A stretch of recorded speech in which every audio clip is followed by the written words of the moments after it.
Trump is gaining support among black men, which led former President Barack Obama to lecture black men about what they ought to be doing. I understand why people are looking to shake things up.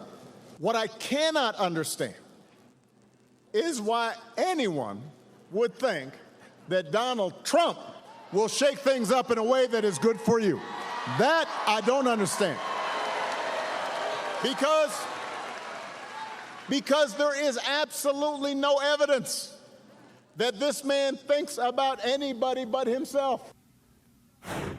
Joining us on the state of the race that's already begun is GOP Conference Chair Elise Stefanik. Welcome, Madam Chair. Thank you for being with us. Former President Trump is doing better in the polling, but he would be running away with it if he could close the gender gap.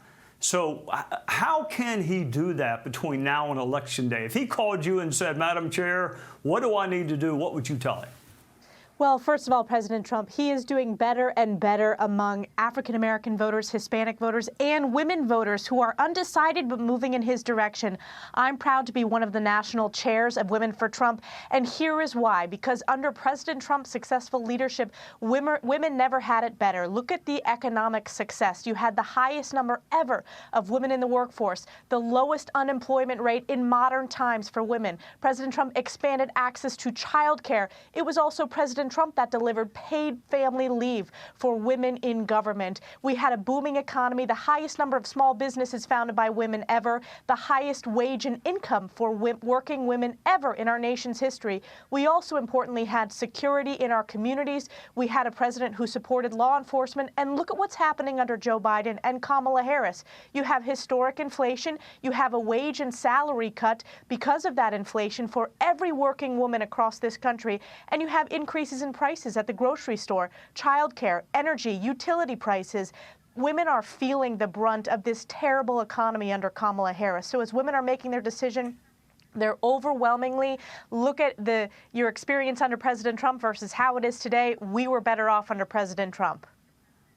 All right, let me ask you about the body in which you currently serve. If Vice President Harris wins, a GOP House would be able to block her agenda.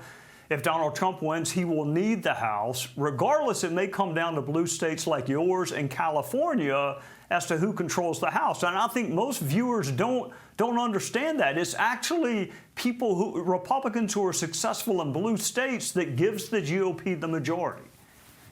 It is true, Trey, and I was just doing events in my home district, but also for some of the targeted races like my colleagues Mark Molinaro and Mike Lawler in parts of the Hudson Valley. And I will tell you, the majority runs right through places like New York and California. Here's what has been happening, though, interesting the last few cycles. We have picked up more Republican seats in traditionally blue states, and I believe it's because people are experiencing the double whammy of failed Democrat policies from Kamala Harris and Joe Biden, but also at the state level as well. We saw a historic election 2 years ago when we flipped 5 seats in New York, and I believe President Trump is making inroads. And what's interesting, Trey, is every single swing congressional district, Kamala Harris is underperforming where Joe Biden was in 2020. So I'm a believer that President Trump is the most effective candidate at turning out votes. So goes the presidency, will go the House, but we are certainly making sure that our House members, that people understand, Democrats will seek to impeach President Trump on day one. So these Democrats who all of a sudden are trying to pretend to be moderate and supporting President Trump, this is the same Democrat Party and the same Democrat candidates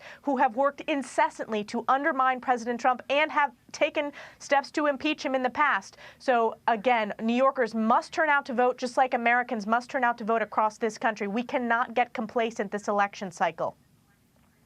All right, before I let you go, I have to flash my geography skills. I think we have 2 borders.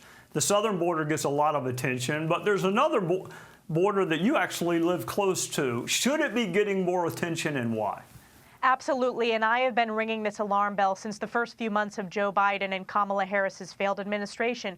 We have seen a catastrophic rise of illegals crossing our northern border. I represent about 150 miles of our U.S.-Canadian border in the Swanton sector. There has been more illegal crossings in 2024 than in the past 17 years combined, including individuals on the terrorist watch list. So when we talk about border security, it's not just our southern border, it's our northern border as well. Kamala Harris owns this border crisis lock, stock, and barrel. We need to return to the effective policies of President Trump.